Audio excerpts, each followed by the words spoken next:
Shalom and welcome to 2 Minutes of Torah. This year is entitled 200 Reasons Why I Am Consumed with the Temple Mount. People have been asking me lately, so I've been giving so many shiurim in the shul, Tuesday night, Shabbat afternoon, and the video shiurim, almost 30 shiurim so far on the Temple Mount. It's an important topic, but Baruch Hashem, the 613 mitzvot, many important topics. Why is this playing such an important role in my life? The answer is very, very simple. When we talk about the Temple Mount, we're not talking about a simple question. Can one go up to the Temple Mount or not? Which is a nice question. You may have another question. Can one put on blue tzitzit? Do we have the right contents to make a blue tchelit and tzitzit? It's a nice question too. Should the tefillin straps be soaked in a special dye which colors both sides of the straps and not just one, which has been done over the years, more recently introduced that? Also a nice question. There's a huge difference between the question of the Temple Mount and whether one should dye the tefillin straps and one should put in blue in the tzitzit. Regarding tzitzit, we are yotze, that we fulfill the mitzvah tzitzit without blue. And yes, it could be that this may be the right blue, and if that's the case, then this is the complete mitzvah of tzitzit, and Yetz Hashem will explore that topic one day and see if we could fulfill the mitzvah of tchelit with what they claim to be the new blue today. And it's a beautiful way to fulfill, hopefully, the mitzvah b'shlimutah, this one mitzvah, in a beautiful manner. And tefillin, yes, for those that say that when you put it in the dye, as opposed to just painting one side, you put it in dye, the black stays better, and it could be a better way to keep the dio, the black ink, on the strap, so that it won't come off. When we talk about the Temple Mount, we are not talking about a question, can one go up to the Temple Mount or not? That's a technical question that we are exploring, and we will continue to explore. But it's way beyond that. There's 200 reasons why we are involved in this topic. There is approximately 200 mitzvot, a third of our Torah, that we do not have today because there's no mikdash, there's no temple. Or the halachot of the korbanot, and eating the korbanot, sacrificing the korbanot, the halachot of the mikdash, and sending someone away from the temple.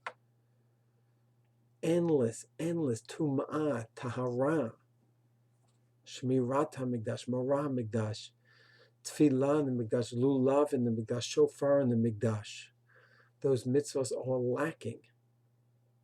So we're not just talking about the Temple Mount, we're talking about a third of the Taryag 613 mitzvot that we hopefully can fulfill if and when we have the mikdash back.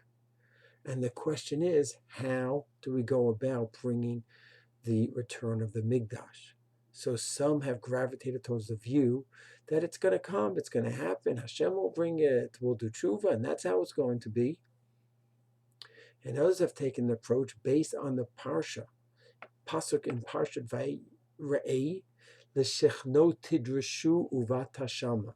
The pasuk in Perek Yud Bet, pasuk Hey states, l'shechno tidreshu, you search out Hashem uvat hashama, then you come there. The Sifri, the commentator, the Medrash says, you may think the Navi will guide you, will tell you what to do. Hashem will send you miraculous intervention through a prophet. He'll tell you what to do. And the Medrash says it's not the case. L'shechno tidreshu, you search it out, you get involved in the topic, you pursue it, and then and only then will Hashem send you, the prophet, to guide you even further. And therefore, we need to have a proactive approach to the temple, to be involved, to search, to see, can we go, where can we go, what can we do? Can we bring korbanot now? Will the government let us? Maybe we could send letters to the Supreme Court, be involved in the topic. L'shechno tidreshu, we're searching it out. And the fact is this any different than our return to Eretz Yisrael? For 1,800 years, Hashem is going to bring us back. We'll return somehow, and the wings of eagles will miraculously return. And then over the last 2 centuries, first the students of the Baal Shem Tov, the Grach Sam Sofer, trickled in. They built up some communities. Then you have Chovvei Tzion, then you have the Aliyot, and Herzl, and the agriculturists, and the Rothschilds, and somehow, by people being involved in Drisha and searching and actively pursuing it, Hashem, and only then did Hashem bless the efforts of the people, and boom, 1948, the unthinkable happened.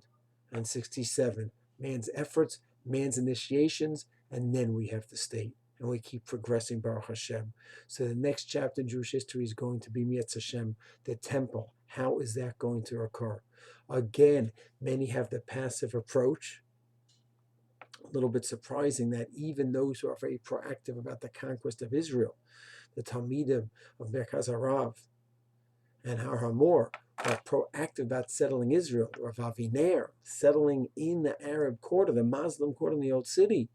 Many of these holy rabbis maintain that proactive approach goes up to the Har Habayit, up to the Kotel, and then from the Har Habayit and on, that's going to be miraculous. That's going to be from Hashem. That's another chapter in Jewish history. That's what these holy rabbis maintain. But I'm not so convinced.